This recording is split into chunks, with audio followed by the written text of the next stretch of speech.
Hey, this is Vo from Vocal Pockets, and I'm here to teach you how to use groove builders to make music more authentic to you, find the right groove and bounce for your beats, and develop your own signature groove. This video consists of two parts. The first part will teach you how to add and save groove builders in Reason. The second part will show you how to apply them. Let's start with adding and saving groove builders. Your download includes the MIDI version of groove builders. Locate that folder locally on your machine and drag it and drop it into the browser panel in Reason. By doing so, you can easily see the groove builder files and play before and after audio examples that give you a sense of the bounce that the particular groove builder can add. And to note, these are only illustrative examples. When you look at groove builder files, you'll see a naming convention. Here's what everything means. First, you'll see a number. Groove builders are numbered from 1 to an n number, with groove builder 1 having the most significant timing impact when applied at 100%. In other words, groove builder 1 has more swing and will move the notes more than groove builder 15, for example. Each numbered and named groove builder has a different VD4H profile. VD4H stands for velocity design for hi-hats and is designed to give your hi-hats more bounce, though you can try using this feature on other elements of your track like conga patterns to get some inspiring results. Next, in the naming convention, you have V pockets, that stands for vocal pockets. The capitalized letters next to vocal pockets represent the genre that inspired the groove builder. Then you have the groove builder name, and finally you have the timing settings.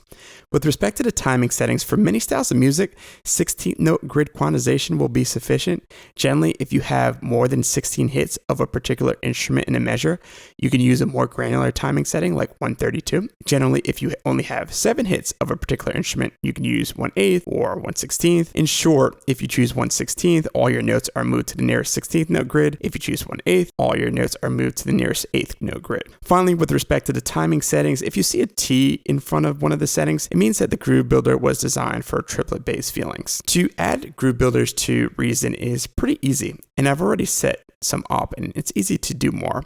All you need to do is drag and drop the groove builder file into the sequencer. Ensure that there's an open channel on the Regroove mixer. Select that groove channel from the tooltip window, and then right click and select Get Groove from Clip. And as you can see, it's added here to the bottom. What we then want to do is come back to the name because we're going to need this, copy it, and then come over to the save icon in the tooltip window, paste that name, note that it's for 16th note quantization, and click save. Once you do this process once, you won't have to do it again, meaning that you can easily access groove builders and your future projects for Reason. And if you click on the groove patch download, you'll see the versions that I have previously saved here. Now, let's talk about applying groove builders to find the right groove and bounce and start developing our signature groove. We have a standard drum beat in Reason to which we will apply groove builders. Within your product download, you should see 3 MIDI drum files marked with Quantize to the grid in parentheses. I've added those to my project. There's a MIDI file called hi-hat, which you should set up to trigger a hi-hat sound of your choice, a MIDI file called kick, which should trigger a kick sound of your choice, and a file called snare, which should trigger a snare sound of your choice. No matter whether you're using a sampler or a drum kit, feel free to move the location of the notes up and down the piano roll to find a sound of your liking. You do not need to import any tempo information. For this project, let's create at a tempo of 100 BPM. Now, let's select the hi-hat track. I want to apply a groove builder inspired by a funk song, which is in channel A1, so I'll select that here. And now let's talk about applying groove builders. To use an analogy, if your beat is food, groove builders are seasoning, and without seasoning, food can be bland. When you apply seasoning to a dish, you start at 0 and slowly add seasoning to taste. In other words, you don't dump all the seasoning in at once and then try to pare it back. Use the same seasoning approach when applying groove builders. You want to take the timing impact of the track that you're working on, so here the hi-hat, move it down to 0, and then slowly blend it in to an amount that sounds good to you. Then you want to take VD4H, or velocity design for hi-hats, also bring that down to 0, and then when the beat plays, slowly blend that in to an amount of your liking. So I'll do that now, and we'll see how it sounds.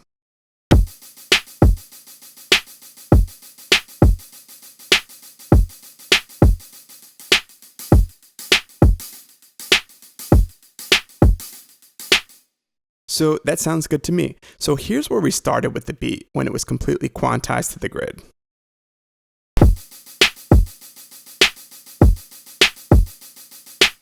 And here's where we got in a few seconds using groove builders.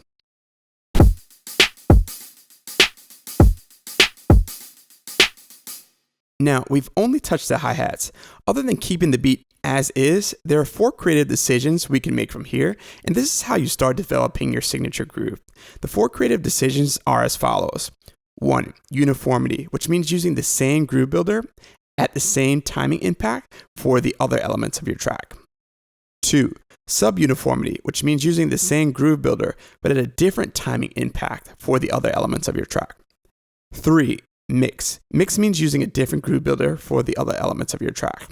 And then 4, submix. Submix means dividing a track into 2 and using a different groove builder for each part. For example, if I wanted to use submix on the hi-hats, I could use one groove builder for the first 8 hits and a different one for the next 8 hits. For this demo, I'll use mix for the kick and snare.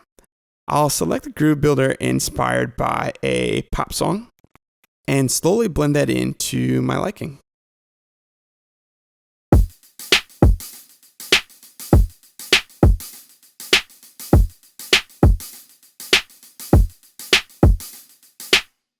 So that sounds good to me.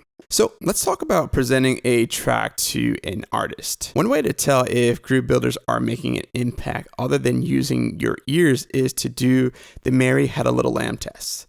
Well, what's that? Well, play a track with a groove builder and repeat the line, Mary had a little lamb. Then play the track without the groove builder, and if your enunciation of that line is different, you could tell that the groove builder is making an impact. So I'll do that now. I'll play the track and let you repeat the line to yourself, Mary had a little lamb, and then I'll play the Quantize version for you.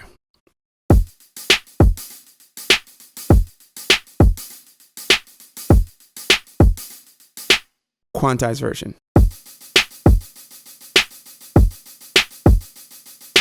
So if your enunciation of that line was different, imagine how a vocalist can come up with a new hook or flow when you send them a beat with groove builders.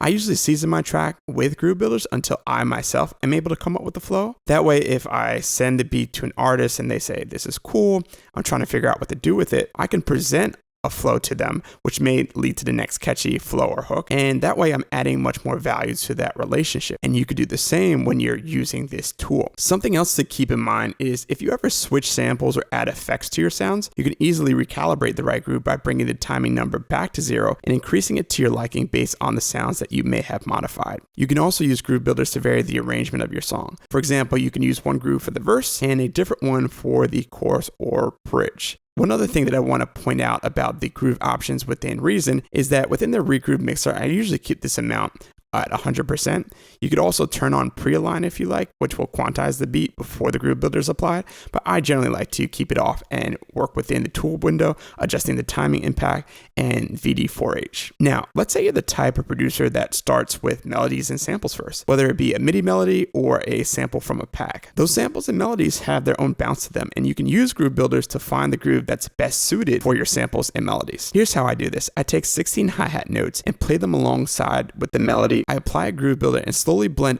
up the amount I'm applying the groove builder until an amount sounds good to me. So let's do that now. I'll take the timing amount to 0 along with VD4H, and I'll play the hi-hats with the melody.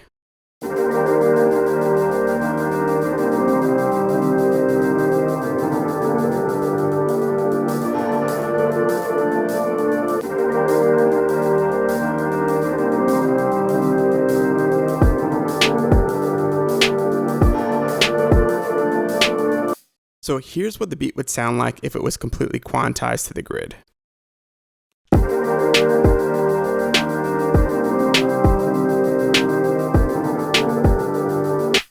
And here's what we got in a few seconds using groove builders.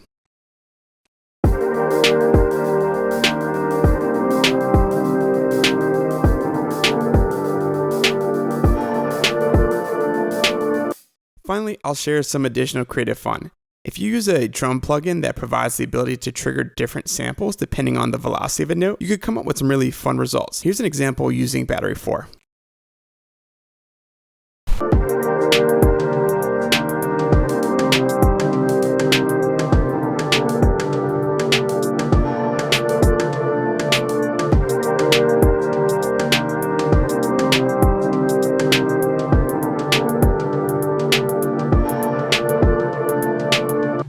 So as you heard there, as I changed the VD4H amount, I got different rhythmic results. You could potentially use a technique like this for the main part of your song or for sections like the bridge or the outro to give your track more variation. This technique also works well if you wanted to use pitch versions of a hi-hat. For example, if you have a primary hi-hat sound and you want to transpose it up or down some semitones for certain hits of the hi-hat, you can really experiment with different feelings in that respect using groove builders. So I'll end this video with a challenge. For the next 3 beats you make versions with groove builders, and then create a separate version that's completely quantized to the grid and doesn't use VD4H. See which one sounds more authentic to you as a producer and which one is more of your sound and has a better bounce. Feel free to tag us on Instagram with any videos of you using groove builders. Thanks for tuning in.